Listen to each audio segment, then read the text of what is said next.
Right. Last video, we learned a basic of multiplication. Yeah. How to multiply a multi-digit number by a one digit. But in this video, we're going to take it into the next level. Yeah. How to multiply a multi-digit number by another multi-digit number. You know the procedure. Yeah.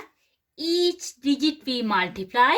Say you have 225. You have to multiply by 5.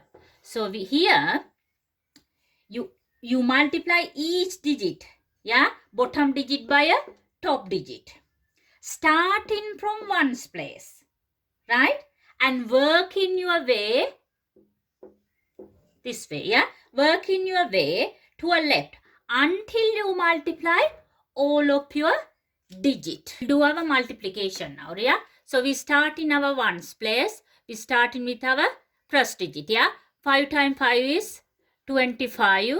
Yeah, we got 2 remaining. Yeah, 5 times 2 is 10. 10 add 2 is 12. We got 1 remaining.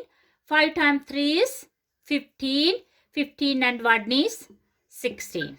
You can see now I got the answer for first digit. Yeah. Now we're going to move into the second digit. As I told you earlier, before we start calculation, we're going to put a 0 on our answer line. Yeah, you know why I put the 0? Because it's on the tens place. So the answer going to be 10 times bigger. So therefore, I put a 0 there. Now I'm going to start my calculation. Yeah, 4 times 5 is 20. I'm going to write the 0 here and I'm going to do 2 here. Yeah, 4 times 2 is 8. 8 add 2 is 10. Yeah, I got 1 remaining here. 4 times 3 is 12. 12 add 1 is 13. Right? So the answer 5 add 0 is 5. 2 add 0 is 2. Yeah. 6 add 0 is 6. 3 add 1 is 4. 1.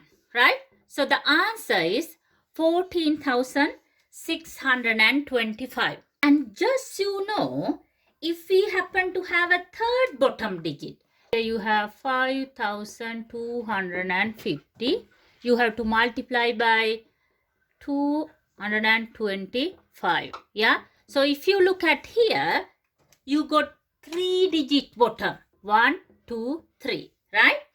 So if we happen to have a third bottom digit, we get the third answer line. Is that right? Yeah. For this, we get a 1 answer line.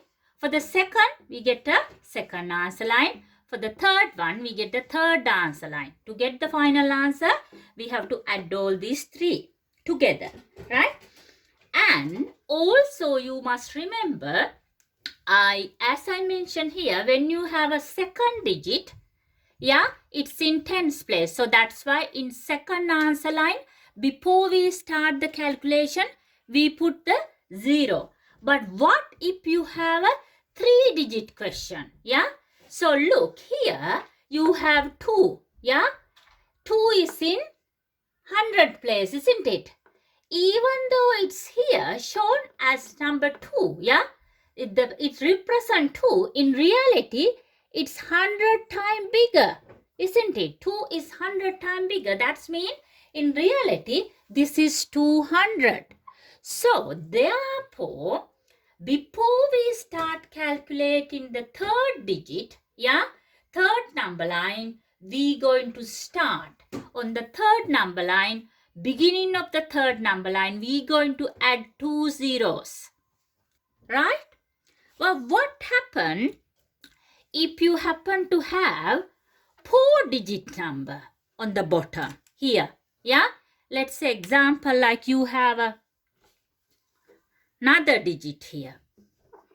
Yeah, so if you happen to have a 4th digit, then we know this 2 is in 1000 place. So that's mean this 2 is 1000 times bigger. So we going to add how many zeros? We going to add 3 zeros. It is very, very simple. You have to know your number line. If you know your number line and if you remember before your calculation what you must do, you're not going to make any mistakes. Yeah. So The practice helps. So you have to keep practicing.